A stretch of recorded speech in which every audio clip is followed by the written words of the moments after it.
Good morning to all of student. Today I will discuss about bloods. आज हम blood के बारे में अध्ययन करेंगे। आज हम जानेंगे कि आखिर ये ब्लड होता क्या है। ठीक, देखिए जैसा कि आप जानते हैं ये जो ब्लड होता है, blood is a liquid connective tissue. क्या होता है?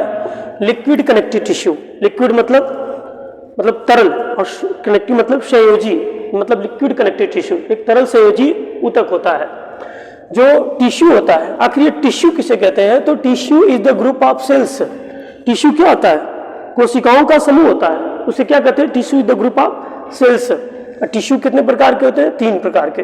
कौन कौन से? एक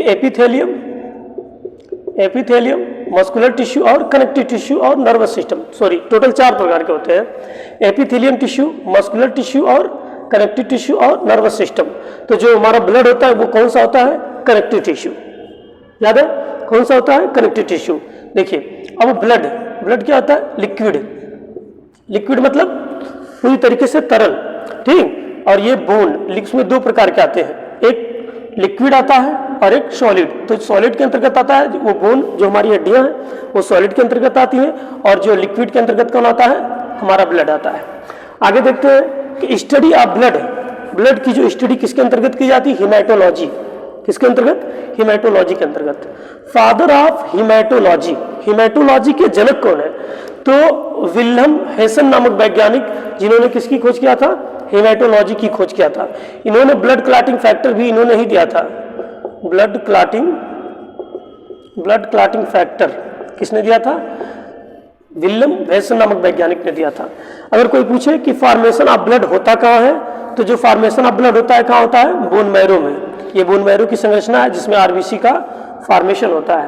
ठीक, अच्छा, ब्लड का निर्माण किस एम्ब्रियोनिक की मतलब कहाँ से होता है?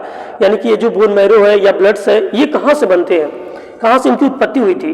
तो ब्लड, हार्ट और स्किन, इन तीनों की उत्पत्ति किससे हुई है? मेसोडर्म से हुई है। अब ये मेसोडर्म क्या है? देखिए हमारे जैसे जब बच्चे का भ्रूण बनता है ना, तो जो एम्ब्रियोनिक लेयर होती है, उस एम्ब्रियोनिक लेयर में 3 प्रकार की लेयर पाई जाती है, एक मेसोडर्म, इंडोडर्म और एक्टोडर्म। तो जो मेसोडर्म होती है वो किसका निर्माण करती है? ब्लड का निर्माण करती है, हार्ट का निर्माण करती है और स्किन का निर्माण करती है। लेकिन जो इंडोडर्म होती है वो डाइजेस्टिव पार्ट होते हैं उनके, और जो ग्लैंड्स होते हैं उनका निर्माण कौन करती है? इंडोडर्म। याद रखिएगा, इंडोडर्म डाइजेस्टिव सिस्टम का और एक्टोडर्म किसका? ग्लैंड्स का निर्माण करती है। कंपोनेंट ऑफ ब्लड मतलब इसके क्या क्या कंपोनेंट्स है, किस से मिलकर ब्लड हमारा बना होता है? तो ब्लड के 2 कंपोनेंट्स होते हैं, एक प्लाज्मा होता है और एक ब्लड कार्पोसेल्स होती है या ब्लड सेल्स होती हैं। प्लाज्मा में 92% क्या पाए जाते हैं? वाटर पाए जाते हैं, और 7 से 8% क्या पाई जाती है? प्रोटीन पाई जाती है। थोड़ा सा हम यहाँ पे वर्णन कर लेंगे इनका कि आखिर जो ब्लड होता है, ये ब्लड का पीएच मान होता है, ब्लड की पीएच वैल्यू कितनी होती है? 7.4। अब ये 7.4 का मतलब क्या होता है? ये तरल संयोजक होता है, वो भी मतलब हल्का होता है। किस मीडियम में? एल्कालाइन मीडियम में। एल्कालाइन मतलब क्षारीय होता है। क्यों? 7.4 है। ये 7 या 8 या 9 या 10 रहता तो कितना होता? एल्कालाइन होता, मतलब पूरी तरीके से क्षारीय होता। अब ये क्या? लाइट एल्कालाइन है। एल्कालाइन लाइट मतलब हल्का क्षारीय है, क्योंकि 7 के करीब है। क्योंकि पीएच वैल्यू सोरेनसन नामक वैज्ञानिक ने खोजा था, जिसमें 0 से लेकर 14 तक होता है, और अगर आप 7 न्यूट्रल होता है, तो 7 से नीचे आएंगे तो वो सब एसिडिक रहेंगे, जितने भी उनके नेचर रहेंगे एसिडिक, और 7 से ऊपर जाएंगे तो सबके सब क्या रहेंगे? एल्कालाइन रहेंगे या बेसिक रहेंगे, आप जानते होंगे। ठीक, अब जो ब्लड ग्रुप था, हमारे ब्लड ग्रुप टोटल 4 प्रकार के होते हैं। कितने? 4, ए बी ओ और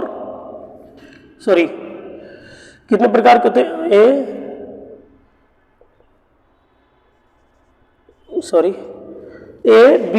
बी ओ टोटल कितने प्रकार के होते हैं? 4 प्रकार के होते हैं। ठीक ना? अब जिसमें ओ को सर्वदाता कहते हैं और ए बी को सर्वग्राही कहते हैं। लेकिन अब ऐसे नहीं पूछता, आप पूछता है कि अगर ओ पॉजिटिव निगेटिव देता है, ये पॉजिटिव निगेटिव क्या होता है? RH फैक्टर, ये पॉजिटिव निगेटिव। अब ऐसे पूछेगा पॉजिटिव निगेटिव को, तो ओ निगेटिव क्या होता है? यूनिवर्सल डोनर होता है, और ए बी पॉजिटिव क्या होता है, ये यूनिवर्सल रिसीवर होता है। ये क्या होता है, यूनिवर्सल रिसीवर होता है। ठीक, और इसके बाद हम मतलब अगले क्लास में स्टडी करेंगे। ठीक है, धन्यवाद।